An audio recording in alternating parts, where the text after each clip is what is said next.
I guess first and foremost is understanding the business.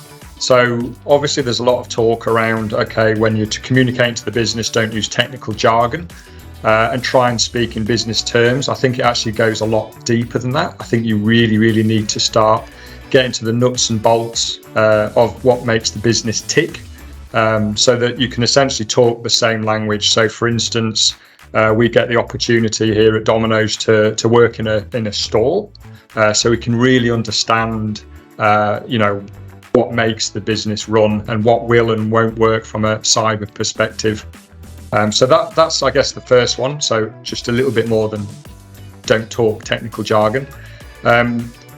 Personally, I've tried to push myself outside of, I guess, some areas that would predominantly be classified as information security. So I have been involved in things like business continuity planning, and then environmental, social and governance reporting, which I think has helped me, again, talk to leaders in other parts of the business I might not normally talk to, and give me a really good understanding of, I guess, what's important to them, and understand, I guess, their buy-in to the business and how I can support that with security. I try my best to attend as many meetings as I can, and not necessarily meetings that are all about cybersecurity.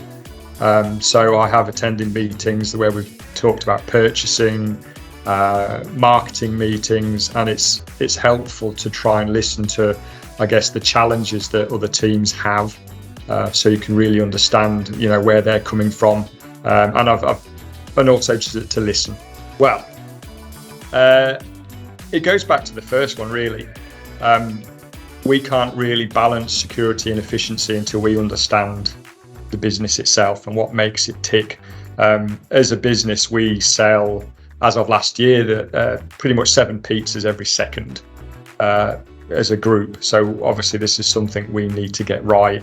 If we don't get it right, the impact could be, quite drastic in terms of sales. So I guess understanding, knowing the business. So as an example, in a store we have a pizza make screen, which basically outlines to the person in the store, this is what the pizza should look like, and these are the ingredients. From a cyber perspective, you'd go, well, okay, we should have a 12-character password, we should have multi-factor authentication, we should time out every 15 minutes. But we know in a store, particularly during the rush, there is no way on earth that this would support the business, and this would really impact productivity. And it also goes back to the age-old risk versus reward. We might want to put in security controls, but the risk we're mitigating with those controls and the cost of it could be far more than lost revenue. So I guess the risk versus reward, we do tend as well to provide options. I know this has been going around for many years. It's nothing new about, we're not the team that say no. We do take that to heart, and we do actually give the business, options. Obviously, we'll usually give a gold, silver, bronze option. Most people will choose the silver option, but it's all about giving them options. And one of the options may be, well, look, the business has, made a decision to, go ahead with doing what they need to do from a revenue generation perspective that might not, quite align with our recommendations, but that's fine as long as, we've been able to explain the risk to the business. Really, from a cultural perspective, it's very difficult to drive culture from the bottom up. It really needs buy-in from the very most senior levels, and that needs to flow down. With the messaging that really security is everyone's responsibility. I think that's the key. We're moving away from it, but we're still kind of stuck in the whole realms that, if there's a security issue, it's the responsibility of the cyber security team, which isn't the case.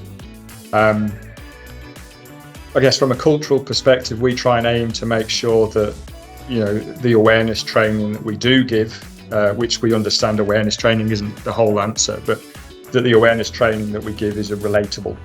So the training that we may give a corporate user that is involved with IT, or maybe an IT administrator, will be completely different to a store member, because they have different challenges based on their environment, and we need to make sure that we're pitching the awareness training at the right level to, I guess, develop that culture. Phishing training is often viewed as not a great way of measuring the culture of security in a business. What we use more than the results of phishing is how we report it to the rest of the business. So we actually try and gamify our phishing results. We usually pit different departments against each other when we report.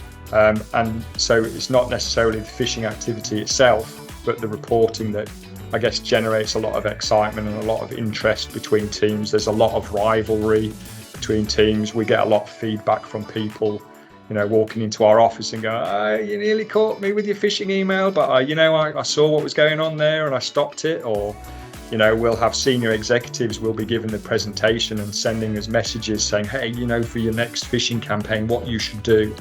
And I think that is more important than the actual phishing results themselves. So that's helped for us.